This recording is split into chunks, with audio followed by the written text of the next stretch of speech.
In the DC universe, the history of Ra's al Ghul, or Ra's al Ghul, depending on how you want to say it, constantly shifts depending on the continuity. You could also argue that the man is seemingly immortal and over the centuries might have had different histories or possibly forgotten certain aspects of his earlier life. Today on Know Your Universe, we're going to explain all the different versions of Ra's al Ghul that exist, and we're also going to explain that naming convention, Ra's versus Ra's al Ghul, and why it is the way it is.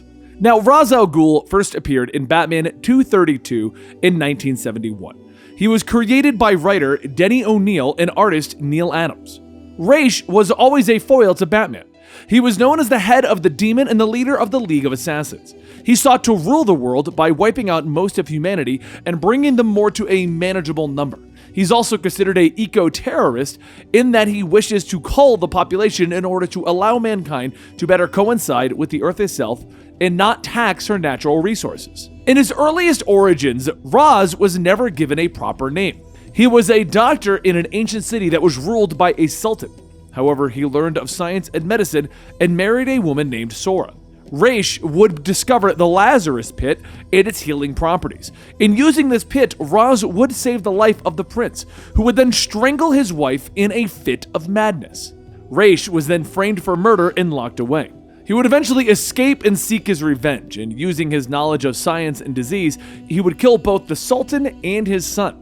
He would place himself as a ruler of the city, giving himself the title, the Head of the Demon. Now, for the next 600 years, Ra's would build up his secret empire until he first meets Batman. The League of Assassins is just a small part of Raz's true empire, known as the Demon. Depending on the story, the writer, and the continuity, his age would actually vary quite a bit. He would jump from 400 years old as his youngest version to over 1,000 whenever he was portrayed in his oldest.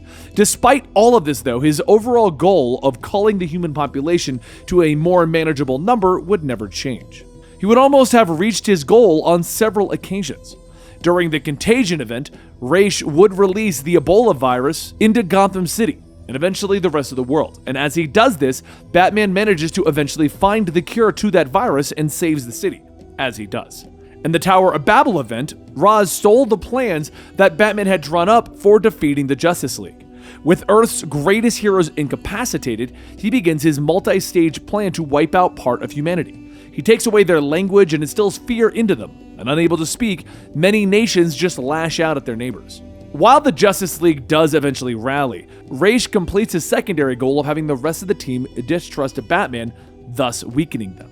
Ra's would eventually die, and even in death, his plans would continue. He originally planned to use the body of Damian Wayne, which is the son of Bruce and Talia and Ra's grandson, to host his consciousness. Luckily, Bruce managed to stop this plan before it could be implemented, but Ra's found a secondary body to host his mind.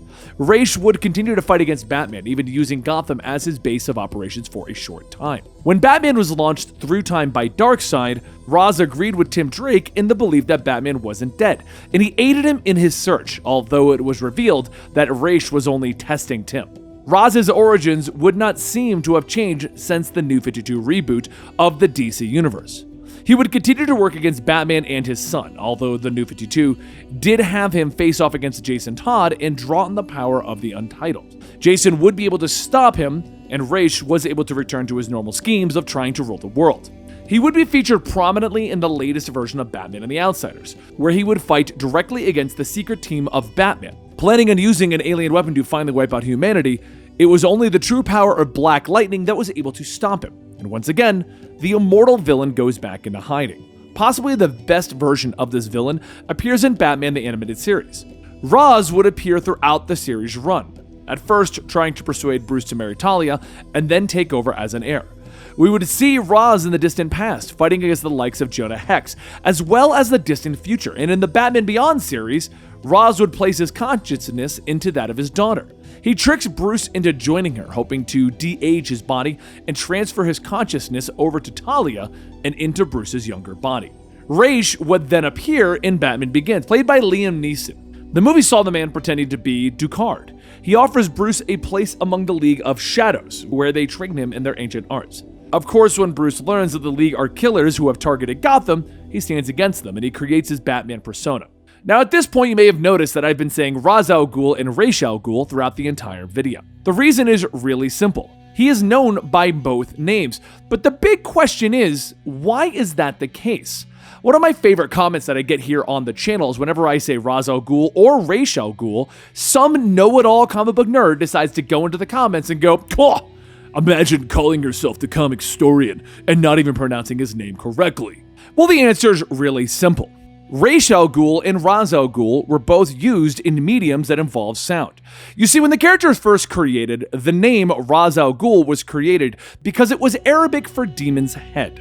That in itself is fine and makes perfect sense. But then once the Batman the Animated Series started up and they needed to actually pronounce his name, they decided to go with the Ra's al Ghul pronunciation. When the movie came out, Batman Begins, they decided to go with the Ra's al Ghul pronunciation. But regardless of both of those being the movie or the cartoon series, they've also said it within the Batman the Arkham series, they've also said it differently within the Batman Beyond series, and overall it's just been pronounced differently across the board. There's never been a true definitive from DC answer as to how this is properly pronounced. And if you think about it, you can go ahead and say, well, the animated series is correct or the movie is correct, but both are properties owned by DC. You would assume that if they wanted a very clear definition on how it's pronounced, be it Ra's or Raz, then they would just simply come out and say, this is how we're going to say it across all mediums. The fact of the matter is, I did a little bit of research as to how this is pronounced and why we got into this situation.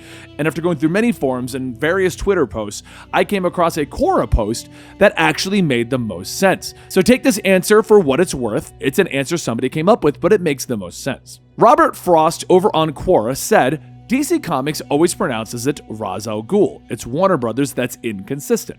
The problem is that the intended pronunciation of the writer that created the character doesn't match the language origins of the term. Ra's al Ghul is Arabic for demon's head. The Arabic pronunciation for the first syllable is Ra'as. The character's creator chose to use the Hebrew pronunciation of Raish. The pronunciation didn't matter until the character was used in a medium with sound. The first to do so was Batman the Animated Series. The creators of that show had strong connections to the comics, so they used the creator's pronunciation, Ra's al Ghul. Then Chris Nolan made his film and didn't have those strong connections, so he went with the original Arabic pronunciation, Ra's al Ghul. The producers of Arrow probably felt that most of their audience would be more familiar with the Nolan film than the animated series, and thus using Ra's al Ghul. So at the end of the day, the question comes up, what is the true pronunciation of Ra's al Ghul? Well, in my opinion, it's always been however you heard it first.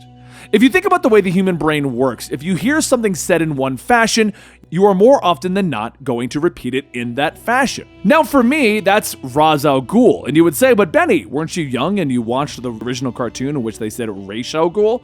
You're correct, but I think I may have just been too young to process that properly. When I finally heard Ra's al Ghul on the movie, I think that's the one that stuck with me. But that's what created the actual fanboy argument of Raz versus Ra's al Ghul. In my personal opinion, it doesn't really matter. Whenever someone says Ra's al Ghul or Ra's al Ghul, we all know who you're talking about. Anyway, that's the end of today's Know Your Universe, and I hope you guys enjoyed today's episode, and you learned a little bit about your favorite villain as we go into these villain origins. Let me know in the comments down below who you want us to cover next, as we're going to try to turn this into a weekly series here at Comicstorian. As we also do our Versus series, we want to begin doing more of these Know Your Universes on a weekly basis. So we're probably going to do a Versus and a Know Your Universe on a weekly basis, allowing us to really focus in on solid, complete stories to fill the gaps in around all of our videos. Thank you guys for watching today. Thank you Patreons for going that extra mile and really helping support us, but thank you everyone for watching the show directly. Either way, don't forget to subscribe if you enjoy what we do here, and don't forget to hit that like button if you want more of it, and I'll see you next time, right here.